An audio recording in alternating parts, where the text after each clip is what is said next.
My entitled SIL demanded I give her my baby as a present for her 30th birthday, so I publicly exposed her demands to everyone on social media. I don't know if anyone could relate to my problem or have even heard of it. It feels so bizarre to even write this. It's about my Mill SIL, who is a spoiled brat. SIL is 29 years old and single, which isn't a problem by itself. The problem is she's an entitled woman who cannot take no for an answer.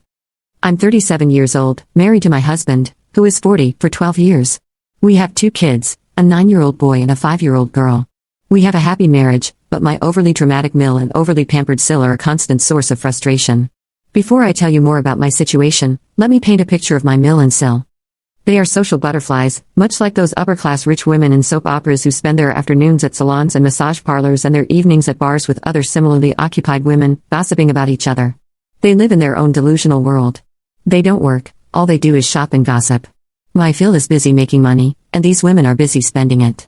Phil is almost a non-existent member of the family, or rather just a cash cow. There is a rumor that Phil has a mistress and Mill knows about it.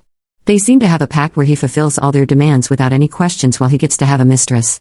I don't know how true it is, but seeing Phil's role in the family, it seems plausible.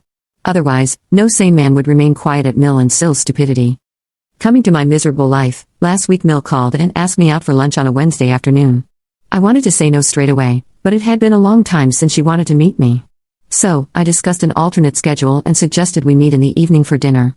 But, of course, they are busy in the evenings with friends at the gaming parlor. So, it was decided that we would meet on Saturday afternoon. I arrived in my normal outfit, while she showed up in an utterly shimmery black dress. What a choice for an afternoon lunch. She immediately criticized my dressing sense. After some small talk, she asked what we were planning to give SIL for her 30th birthday.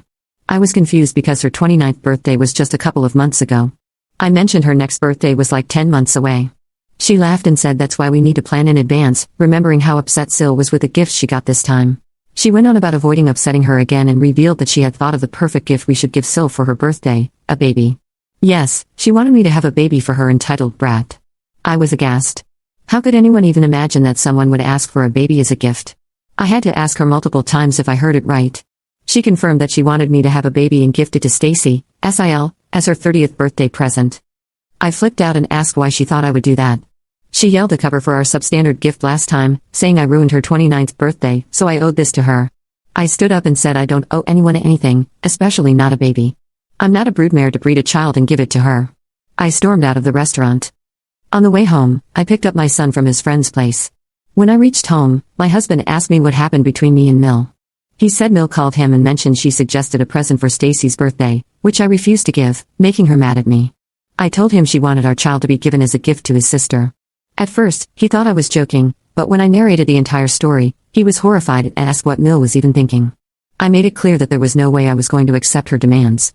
My husband reassured me that we were not having any more children and definitely not giving one to Stacy. The next day, Sunday, we were at home lounging on the couch when Mill showed up. I said I was tired and wanted to rest and headed towards my room. Mill stopped me and said she was there to apologize for the previous day and asked me to hear her out. I felt relieved that she finally came to her senses. She said she was sorry for not giving enough context behind her request. She explained that Stacy is turning 30 next year, has been single for a long time, and is getting increasingly desperate. She believed a baby would be a good way to keep Stacy happy. I was stunned. First of all, a baby is a full-grown human being, not something to keep someone happy. If Stacy needs a distraction or purpose in life, she should get a job. But no, the princess doesn't work. She doesn't even lift a finger at home because her nails might get chipped. Stacy still lives with my in-laws because she doesn't earn. She doesn't do any household chores either. Her brain seems to have stopped developing since her 14th birthday. The paint in her room is still pink and she owns countless pink dresses.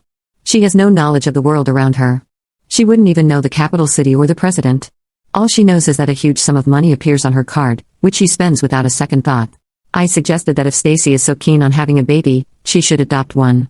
Mill laughed and said adopted babies are risky because who knows what diseases run in their families. She insisted that with us, it's safe, and asked if I couldn't do this for my SIL. I gave a look to my husband, pleading for him to say something. He laughed and told Mill that she was being ridiculous and that I had a lot of responsibilities and a career to handle. Amidst this, I couldn't have a baby. He also mentioned how weird it would be for her brother to be the father of her child. To this, Mill responded without blinking, saying, "Why not? Maria's sister-in-law is also a surrogate for Maria's daughter, so what's the big deal?"